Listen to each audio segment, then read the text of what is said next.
Bonjour charmante personne, ça fait un moment que je n'ai pas fait de vidéo, c'était assez bizarre de me retrouver devant cette caméra. D'ailleurs j'ai tenté de filmer une première version de cette vidéo, ça n'a pas marché. Enfin bref, je suis de retour pour répondre à une question à laquelle beaucoup de gens cherchent une réponse.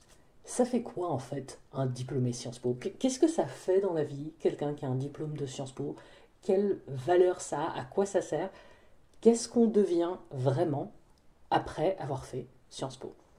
Je sais que Parcoursup s'est conclu il n'y a pas longtemps. Je suis sûre que certains d'entre vous ont candidaté à Sciences Po Paris ou à d'autres IEP. Et probablement que dans votre chemin pour candidater à Sciences Po, vous vous êtes posé cette fameuse question: qu'est-ce que je vais vraiment pouvoir faire avec? C'est-à-dire, il y a tellement ce mythe autour de l'école, on entend tout et son contraire, bref, je suis là pour démystifier tout ça. Si vous êtes nouveau sur ma chaîne, vous ne savez pas qui je suis. Je vais donc me présenter. Je m'appelle Clara, je suis diplômée de la promotion 2020 de Sciences Po. Voilà, je suis plus toute jeune. Mais du coup, j'ai aussi un petit peu de recul sur mes années Sciences Po. D'ailleurs, j'avais fait toute une vidéo parlant de mon bilan de mes années à Sciences Po. Pour résumer, je suis rentrée à Sciences Po directement après le bac. En 2014, j'ai été étudiante sur le campus de Paris pour le bachelor du collège universitaire. J'ai fait une année d'échange en Chine, puis je suis rentrée en master politique publique, spécialité administration publique. Donc c'est le master, l'ancien master affaires publiques, voilà, c'est le master un peu historique de Sciences Po, dans le cadre duquel j'ai fait une année de césure pour faire des stages, etc. J'ai été diplômée donc en 2020, en pleine pandémie, ce qui était pas terrible comme vous pouvez l'imaginer. Après mon master, j'ai tenté le concours du ministère des Affaires étrangères. Je sais que peut-être certains d'entre vous me connaissent aussi pour mes vidéos sur le ministère des Affaires étrangères, sur le concours du ministère des Affaires étrangères. Voilà, j'ai préparé ce concours, je l'ai passé, je ne l'ai pas eu. Voilà. Et ensuite, j'ai été sur le marché du travail, j'ai tenté de trouver un emploi pendant un certain temps. Certains d'entre vous se rappelleront peut-être également de ma vidéo sur ma recherche de travail. Je crois qu'au final, ça m'a pris 8-9 mois. Voilà. Mais bref, et aujourd'hui, je travaille dans le secteur public et je travaille à un échelon plus local. Voilà, après avoir eu des expériences qui étaient plutôt à l'étranger dans la diplomatie, je travaille en France et je travaille à un échelon plus local. Je ne suis pas vraiment à l'aise de dire mon métier sur Internet, vous m'excuserez, mais voilà ce que je suis à l'aise de vous partager. Voilà, c'était pour vous peindre un peu cette image de quel est mon background, pour que vous sachiez quelle est ma légitimité pour parler du sujet. Voilà, je suis diplômée de Sciences Po depuis maintenant 3 ans et demi. Oh mon dieu, le temps passe vite. Et j'ai du coup évidemment beaucoup d'amis qui sont diplômés de Sciences Po, qui sont soit de la même année que moi, soit un peu plus jeunes, soit un peu plus vieux. Et dans cette vidéo, je veux donc vous aider à comprendre qu'est-ce qu'on fait après Sciences Po. On va parler chiffres, on va parler concret, on va parler études statistiques. Pas que, hein. Mais je veux vraiment donner une image représentative et pas juste me baser sur ma propre expérience. Et je pense que ce qui est d'abord important de comprendre, c'est que Sciences Po, donc on a le bachelor, la licence, qui se répartit en plusieurs campus qui ont chacun des spécialités géographiques et on peut prendre des concentrations, on peut choisir des cours, etc. Mais c'est pas vraiment ce qui va déterminer ce que vous allez faire plus tard. Vraiment, ce qui a un impact sur la carrière que vous avez ensuite, c'est le master que vous choisissez. Vous pouvez rentrer à Sciences Po au niveau master directement. C'est-à-dire que si vous avez fait une autre licence, vous pouvez rentrer à Sciences Po au niveau master et cette vidéo s'applique totalement à vous. Parce que, soyons honnêtes, Sciences Po, dans ses statistiques de ce que deviennent ses étudiants, ne sépare pas ceux qui ont fait des licences, voire des masters avant, à l'extérieur de Sciences Po, et ceux qui ont fait leur licence au sein de Sciences Po. Je m'avancerai même à dire que dans beaucoup de cas, peut-être dans la majorité des cas, là c'est mon opinion personnelle, les gens qui ont fait des licences ou des masters à l'extérieur de Sciences Po et qui ensuite viennent à Sciences Po niveau master, s'en sortent mieux. S'en sortent mieux, tout est relatif, mais ont des trajectoires qui sont au moins aussi bien, aussi bonnes, si ce n'est meilleures, que les personnes qui commencent directement à Sciences Po en licence. Alors je pense que ce à quoi c'est dû, c'est que la sélection pour entrer en master à Sciences Po est très dure, et que du coup beaucoup de gens qui y arrivent en fait ont déjà des masters avant, soyons honnêtes, et donc c'est finalement des gens qui, quand ils finissent le master de Sciences Po, ont 2 masters. Forcément c'est plus attractif sur le marché du travail dans un environnement qui est de plus en plus compétitif. Et avoir une licence plus spécialisée, ça peut avoir un intérêt en plus du master de Sciences Po. C'est pas pour dire que le bachelor de Sciences Po, le collège universitaire de Sciences Po n'est pas bon. Je suis très très content de l'avoir fait. Mais voilà. Donc, tout ça, c'était pour dire qu'il y a une grande, grande importance des masters. Et ça détermine aussi beaucoup ce que vous faites après. Mais donc, quels sont les masters que propose Sciences Po? Les masters à Sciences Po sont divisés en plusieurs écoles. D'abord, on a l'école d'affaires publiques, qui est composée du master politique publique et du master affaires européennes. Au sein de ces masters, il peut y avoir des spécialisations, différentes filières, mais voilà, master politique publique, master affaires européennes. Le master politique publique est dans celui que font toujours le plus de monde, parce que comme je l'ai mentionné, c'est le master historique. Ensuite, on a le master affaires internationales. Et là, je vais être obligé de lire la liste, parce qu'il y en a beaucoup de masters dans l'école des affaires internationales. On a Master in International Security, Master in International Governance and Diplomacy, Master in International Economic Policy, International Development, Human Rights and Humanitarian Action, Environmental Policy, International Energy Transitions, and Joint Masters in Journalism and International Affairs. Voilà, donc il y a vraiment beaucoup de choses différentes qui peuvent se passer. C'est une école de master qui, je pense, est très attractive, qui a 6 spécialités régionales, 13 thématiques. Il y a vraiment moyen de faire des choses assez spécialisées. Et donc, ce sont des masters qui sont en anglais. C'est-à-dire qu'il peut y avoir ponctuellement des cours en français ou dans d'autres langues même, mais ce sont des masters en anglais. Ensuite, on a l'école de droit avec un master carrière juridique et judiciaire, qui est donc essentiellement pour ceux qui se destinent à être magistrats, un master droit économique, qui a une version anglaise, Economic Law, et un master joint droit et finance. Puis on a l'école de journalisme, qui donc a le master de journalisme et le master qu'on a mentionné joint journalisme et affaires internationales. On a l'école urbaine, je vais encore lire les noms des masters. On a le master stratégie territoriale et urbaine, le master governing the large metropolis, governing ecological transitions in European cities, donc c'est affaires européennes et urbanisme, et un master cycle d'urbanisme. Ensuite, on a l'école de la recherche, avec les masters en économie, en histoire, en sciences politiques et en sociologie. Donc ce sont des masters vraiment plus théoriques, qui peuvent souvent déboucher sur des doctorats. Et enfin, je pense qu'on a l'école qui est la moins connue, l'école des masters la moins connue de Sciences Po, qui est l'école du management et de l'impact. Ils ont changé le nom, je préfère avant, mais bon, impact, je suis pas fan, mais voilà. L'école du management et de l'impact, en fait, c'est la version un peu business school de Sciences Po. Donc moins connue, je pense, de l'extérieur, mais qui propose des choses, qui tente de faire des choses, qui contient notamment le master finance et stratégie, le master FinStrat, qui quand même s'installe un peu dans le paysage, qui a sa version anglaise, Finance and Strategy. On a le master International Business and Sustainability, on a le master RH et gouvernance durable, on a marketing et société, marketing New Luxury Art de vivre, un genre marketing du luxe quoi, un master en communication, médias et industrie créative, c'est la version anglaise. Donc comme vous le voyez, ça fait beaucoup de masters qui vont sur beaucoup de thèmes différents. Et je pense que c'est ça qui est important déjà de retenir. Vous le voyez bien juste à l'intitulé de tous les masters que je viens de citer, il y a beaucoup de directions dans lesquelles on peut aller. Et c'est là qu'on va peut-être commencer un petit peu à parler chiffres. Donc quand je disais qu'on allait parler chiffres, sur quoi je vais me baser? Je vais me baser sur l'étude menée par Sciences Po auprès de ses diplômes. Voilà, donc c'est une étude officielle que vous pouvez trouver sur internet, je vais mettre le lien dans la description, c'est assez transparent, et c'est basé sur une enquête qui est menée donc auprès des diplômés 1 an et demi environ après leur diplomation. Donc on va se pencher sur l'enquête qui est sortie en 2023, c'est la plus récente, et qui donc porte sur la promotion 2021. Évidemment, donc ça... Enfin, il y a toujours besoin d'un certain délai pour avoir un peu de recul sur ce que deviennent les étudiants. Ça porte donc sur des étudiants qui sont encore assez fraîchement diplômés. 1 an et demi sur le marché de l'emploi, c'est pas si long que ça. Il faut bien se dire, ça va évoluer. Comme ça remonte à la promotion 2021. On était aussi en sortie de Covid. J'ai avec moi mon petit carnet avec mes notes, les chiffres que j'ai trouvés les plus intéressants à la lecture de cette étude. Et donc on va un petit peu les regarder, en parler et voir ce que ça nous apprend de ce qu'on devient. À la sortie de Sciences Po. Déjà, on nous annonce que 83% des diplômés qui ont répondu à l'enquête sont dans la vie professionnelle. Donc 83% dans la vie professionnelle, ça voudrait dire que 17% sont en train de faire autre chose, être typiquement en train de faire un nouveau master, faire une poursuite d'études en doctorat ou quoi que ce soit, préparer des concours. Voilà, 83% sont dans la vie professionnelle environ 1 an et demi après la diplomation. Ce qui est intéressant là-dessus, c'est de voir le genre de poste qu'ils occupent. Il y a un peu plus de la moitié qui est en CDI, donc c'est pas mal, et seulement 6% qui est fonctionnaire. Et ça, je pense que c'est un chiffre qui va surprendre pas mal de gens. 1 an et demi après la sortie de Sciences Po, seulement 6% des diplômés sont fonctionnaires.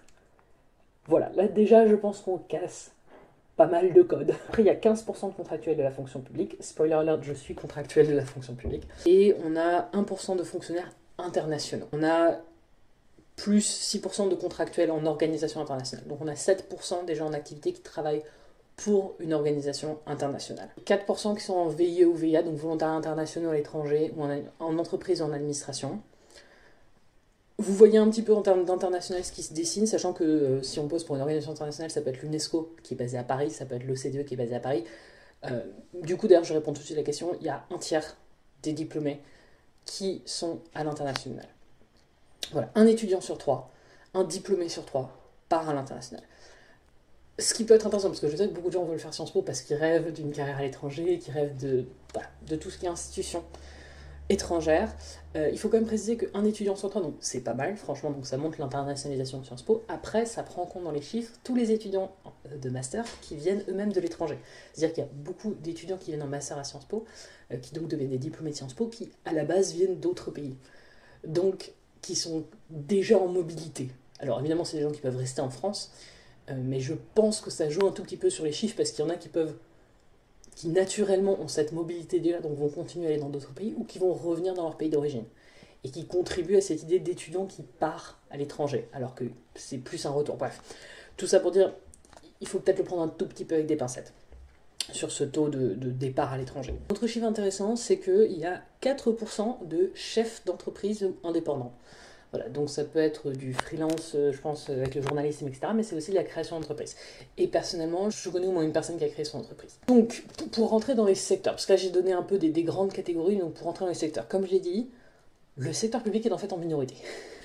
63% bossent dans le secteur privé. Voilà.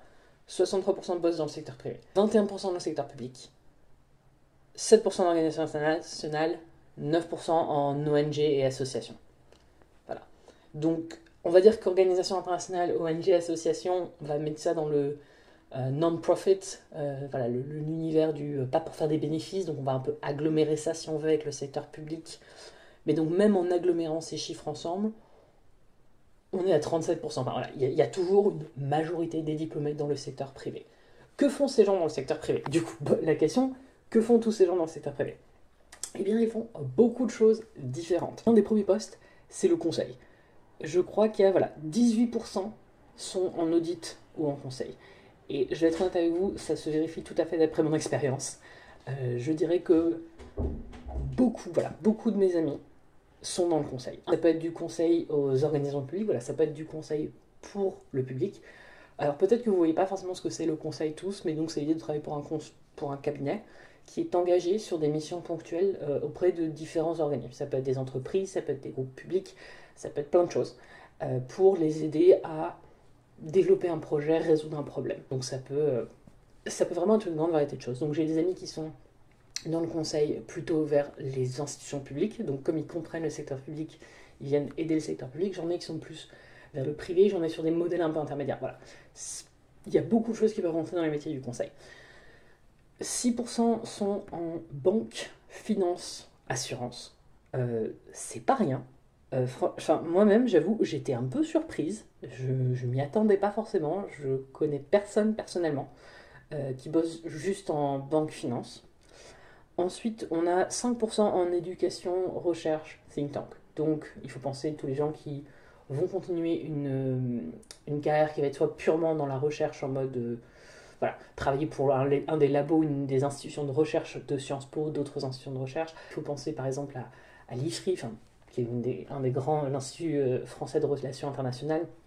Super intéressant. Regardez leurs publications si vous êtes intéressé par tout ce qui est affaires étrangères. C'est passionnant. Il y a plein de think tanks et d'instituts de recherche qui font des choses très intéressantes. Donc c'est un des débouchés de Sciences Po. Ensuite, il y a 5% dans la tech et l'informatique. Ça, je pense que c'est quelque chose d'un peu nouveau. Donc il y a le fait, la personne que je connais qui a lancé son entreprise, c'est un peu dans la tech. Voilà.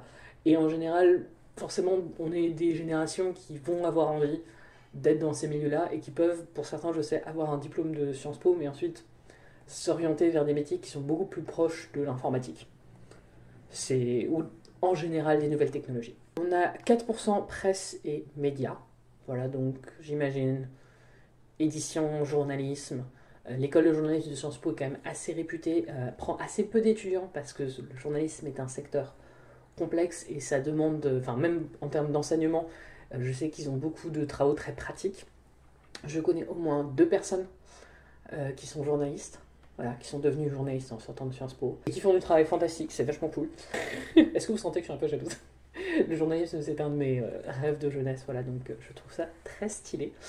On a 4% dans l'industrie, énergie, transport. Je pense effectivement à des gens que je connais qui sont chez des grands groupes d'énergie ou de transport. Si on est passionné par tout ce qui est infrastructure, enfin, quelque part c'est très lié aux politiques publiques, c'est très lié à l'impact sur la vie des gens. On a 4% dans l'urbanisme. C'est amusant parce que du coup je connais des gens qui sont dans le conseil en urbanisme. On a 4% en communication, marketing, luxe. Je connais au moins 2 personnes qui font du marketing, une qui est dans un marketing un peu plus général comme, et une personne qui est sur du marketing de luxe. C'est donc tout à fait aussi un débouché qui là encore fait plus école de commerce peut-être. Je pense que c'est un peu complexe parce qu'à la fois Sciences Po essaie donc de se positionner sur ces nouveaux champs-là et de dire que le fait d'avoir un background, j'utilise beaucoup ce mot, d'avoir une éducation aux sciences humaines, d'avoir cette compréhension politique, on va dire, sociologique, économique, peut être utile pour la com et le marketing, et c'est tout à fait vrai. En même temps, Sciences Po n'est pas super connu pour faire ça, et donc un tout petit peu de mal, de ce que je comprends, les diplômés ont parfois un petit peu de mal à expliquer leur profil, expliquer encore oui, Sciences Po fait de la com et du marketing. C'est pas encore super connu, mais j'imagine qu'avec les années, ça va être de plus en plus établi. On a 3% dans la culture, le cinéma. Je connais plusieurs personnes qui, en fait, voulaient faire je pense franchement, voulaient faire du cinéma, et qui, leurs parents leur ont dit oui, mais fais un diplôme, fais une école, fais un truc, et qui ont fait ok, et qui ont fait Sciences Po, et qui maintenant que Sciences Po est fini, ont fait très bien, maintenant je fais du cinéma. Voilà, c'est un vrai truc, j'ai l'impression d'en connaître plusieurs, enfin il y a un schéma à ce niveau-là. Donc ils deviennent artistes au sens large. C'est vachement cool. On a 4% qui sont dans l'environnement, la RSE. La RSE, c'est la responsabilité sociale d'entreprise. Donc c'est en général comment les entreprises font pour être plus vertueuses en termes d'économie et de pratiques responsables. On a 4% d'avocats. Voilà. Sciences Po n'est pas une école de droit à proprement parler au sens large, mais a des masters de droit qui sont très performants. Je connais au moins 3 personnes qui en sont sorties. Une qui est magistrate, un qui a complètement pivoté dans sa carrière et qui fait des RH maintenant, voilà, qui est revenu à Sciences Po pour faire un master RH. D'ailleurs, je crois qu'il y a un petit pourcentage de gens qui sortent de Sciences Po qui font des RH. Et une autre qui est donc dans le droit économique, le droit des affaires. Dans les autres personnes que je connais qui sont sur le côté secteur public, parce que là oui, le secteur public, donc c'est 21% et c'est pas tellement détaillé dans l'étude ce que font ces gens. Donc je vais vous donner un peu des idées de qu'est-ce que ça veut dire. Sur les 21% qui sont dans le secteur public, il va y avoir des gens qui donc vont bosser au ministère de l'Europe et des Affaires étrangères, soit en tant que contractuel, soit en tant que volontariat à l'étranger. J'ai une amie qui fait ça en ce moment. Ça peut être ensuite la fonction publique territoriale, donc dans les départements, dans les régions, dans les communes. Ça peut être au niveau des ministères, dans les différents ministères, dans d'autres organismes comme France Travail maintenant, le nouveau nom de Pôle Emploi, ou tout ce qui peut être autour, on va dire, de l'État. Ça peut être l'Assemblée nationale et le Sénat. Voilà, je connais des gens qui ont passé des concours pour devenir administrateurs à l'Assemblée nationale ou au Sénat. Ça peut être, alors ça on va s'éloigner un petit peu de la partie secteur public, mais ça peut être, enfin si, c'est toujours du secteur public, c'est assistant parlementaire, donc travailler pour un parlementaire. Généralement c'est des positions qui sont un peu plus politiques, puisqu'il s'agit de soutenir un parlementaire en particulier, d'un bord politique en particulier. D'ailleurs, c'est vrai que, remarquons qu'il n'y a pas de catégorie politicien. Alors il y a une catégorie autre, donc peut-être que il y a des gens qui sont mis dans la catégorie autre, qui sont politiciens, mais je pense qu'être politicien de carrière 1 an et demi après Sciences Po, c'est très rare. Je pense que la plupart du temps, les gens font des choses et peuvent être parfois élus en parallèle. Je connais 1 ou 2 personnes qui ont au moins été sur des listes, qui n'ont pas été élus, je crois, mais qui sont au moins sur des listes, à des municipales ou des trucs comme ça, mais qui ont des métiers à côté. Voilà, il faut quand même se dire qu'au niveau local, notamment, la plupart des gens ont des métiers à côté pour vivre. Alors, combien de temps ça prend de trouver ces jobs? Déjà, c'est une question qui peut se poser. À quel point est-ce que c'est facile de trouver tous ces jobs? Sciences Po met en avant que 87% des diplômés de la promotion 2021 ont trouvé un emploi moins de 6 mois après leur diplôme. C'est intéressant. Donc, ce qu'ils expliquent, c'est que apparemment 47%, donc quasiment la moitié quasiment la moitié des diplômés de la promotion 2021 avaient trouvé un emploi avant leur diplôme. Ça, je trouve que c'est vachement intéressant et c'est assez rassurant. Ça veut dire que c'est des gens qui, généralement, vont se recaser là où ils ont fait leur stage de fin de master ou leur apprentissage, mais ça peut être juste du réseau, d'autres choses, en tout cas, enfin, avant même d'être officiellement diplômés, ça peut être juste des candidatures spontanées, des candidatures à des offres, etc., hein, mais ils ont trouvé quelque chose, quoi. Ils enchaînent directement, il n'y a pas de période de creux, on va dire, ou en tout cas une période de creux très réduite entre leur diplomation et leur date de début. Donc quasiment la moitié, 47%, avant l'obtention du diplôme. Ensuite, on a 40% qui trouvent un emploi entre la diplomation et 6 mois après. Voilà, dans les 6 mois après la diplomation. Et donc ça laisse 13% qui pris plus de 6 mois à trouver un emploi. Voilà. Et ce qui est intéressant, c'est qu'ils font la comparaison avec la promotion 2020, qui est ma promotion, qui donc a été... Voilà, c'était un contexte particulier. Et pour le coup, pour la promotion 2020, 20%. 20% des diplômés ont pris plus de 6 mois à trouver un emploi. Et je fais partie de ces 20%. Voilà. Ce que ces chiffres nous montrent, c'est que les diplômés Sciences Po s'en servent quand même bien dans le marché du travail, mais qu'il ne faut pas non plus croire que automatiquement ça va tomber dans la poche sans rien faire. C'est pas comme ça que ça marche pour les étudiants Sciences Po comme pour les autres, et c'est normal, il n'y a pas de raison qu'on soit plus privilégié par rapport à ça. Il faut bosser, il faut réseauter, il faut envoyer des candidatures, il faut s'acharner des fois, il faut passer par, dans mon cas, énormément d'entretiens, énormément de candidatures. Enfin, je pense qu'une dernière donnée qui peut être intéressante, c'est les salaires. Voilà, j'ai gardé ça pour la fin. Parlons salaire. Combien gagne un diplômé Sciences Po? Alors, 1 an et demi après la diplomation. Hein. Donc il faut quand même savoir qu'évidemment, au bout de 10 ans, 20 ans de carrière, c'est normal, ça augmente. Mais en début de carrière, donc, parce que voilà, 1 an et demi, c'est le début de carrière, la rémunération brute annuelle et hors prime est de 42 000. Voilà, la moyenne, c'est 42 000 bruts. Je vais mettre à l'écran combien c'est en net. Ce qui est intéressant, c'est qu'ils font une distinction. La moyenne en France, c'est 40K. Et la moyenne à l'étranger, c'est 45K. Voilà. Donc évidemment, à l'étranger, souvent, quand il y a tout un tas de pays où on est mieux payé qu'en France. C'est une réalité. Et on nous explique aussi que la moyenne était 3K plus basse en 2020, pour la promo 2020. Donc encore la promotion 2020 a eu des débuts plus difficiles. Je vais être honnête, voilà, moi j'ai commencé, quand j'ai commencé mon premier poste après ma diplomation, j'étais à la moyenne à peu près 2020. Voilà, j'étais à la moyenne 2020. Et puis aujourd'hui, je l'ai bien rattrapé, je l'ai dépassé. Voilà, il faut aussi savoir que le premier emploi, il faut se prouver. Et ensuite, c'est possible de négocier, et même en restant au sein du même groupe, de la même structure, d'avoir des augmentations. Voilà. Je ne sais pas si ça vous surprend, dites-moi en commentaire si vous vous attendiez à ce que ça soit plus. Je pense que c'est assez réaliste de ce que je vois autour de moi. Voilà, c'est une moyenne évidemment, ça peut aller beaucoup plus haut, consulting, etc. Ça peut descendre aussi avec tout ce qui est com, journalisme, culture en général, c'est beaucoup moins bien payé, on le sait. Donc, moyenne, à prendre avec des pincettes. J'espère que ce que vous retirez de cette vidéo, c'est qu'avec un diplôme de Sciences Po, on peut vraiment faire énormément de choses différentes. Et en fait, votre expérience à Sciences Po, votre diplôme de Sciences Po vaudra ce que vous en ferez. En général, je pense que c'était un des messages que je voulais faire ressortir de ma vidéo bilan de Sciences Po, c'est il y a énormément de mythes autour de l'école, mais finalement, c'est une école qui a beaucoup d'étudiants. Il y a 15 000 étudiants à Sciences Po. 4500 environ par promo. Vous vous doutez bien qu'avec des chiffres comme ça, il y a une possibilité de diversité de parcours qui est incroyable.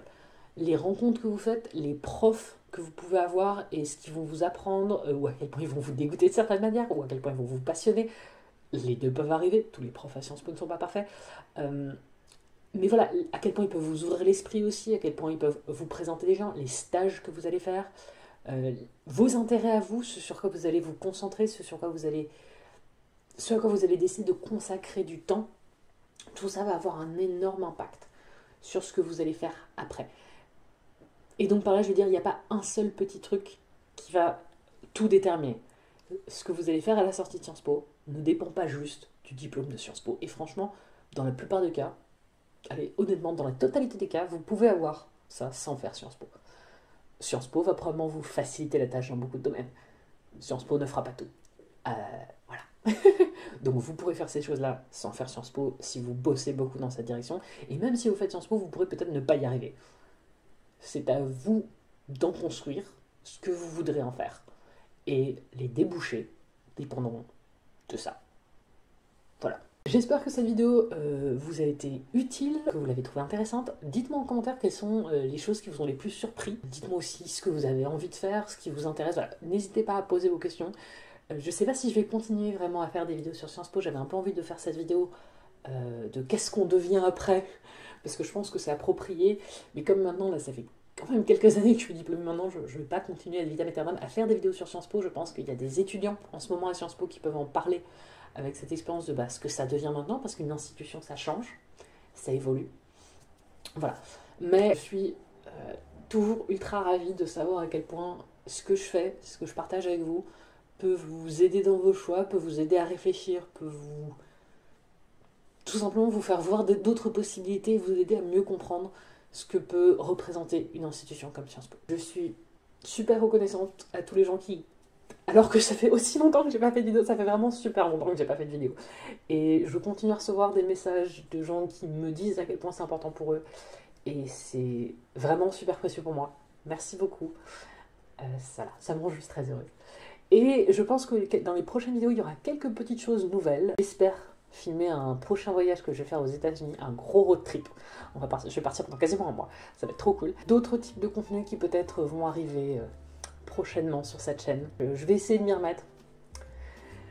Et merci de votre patience. Merci beaucoup. Profitez bien. Je sais pas comment finir, comment je finis les vidéos déjà. Ah oui, abonnez-vous à la chaîne. C'est un truc qu'on dit à la fin d'une vidéo, non, ça fait tellement longtemps. Abonnez-vous à la chaîne, suivez-moi sur les réseaux sociaux. C'est terrible, je sais plus comment faire ce truc. Abonnez-vous à la chaîne, suivez-moi sur les réseaux sociaux. Partagez vos opinions dans les commentaires, dites-moi ce que vous en pensez, tout ça, tout ça. Et à la prochaine!